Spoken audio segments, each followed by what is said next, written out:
So I've got a 2017 Ram 1500. I'm going to show you how to check the windshield wiper fluid level. So to check the wiper fluid level, it's in the front of the driver's side of your truck.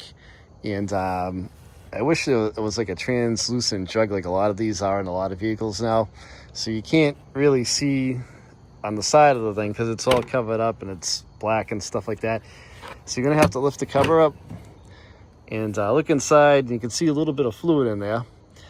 So this one will need to top it off, and let's top this off right now. All right, so to top off your wiper fluid, just kind of lift the cover up, and it's nothing crazy. You just get some regular old wiper fluid.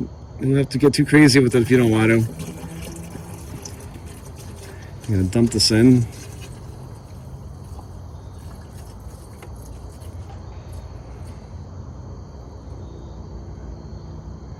Then you can kind of just fill it until you get about an inch from the top.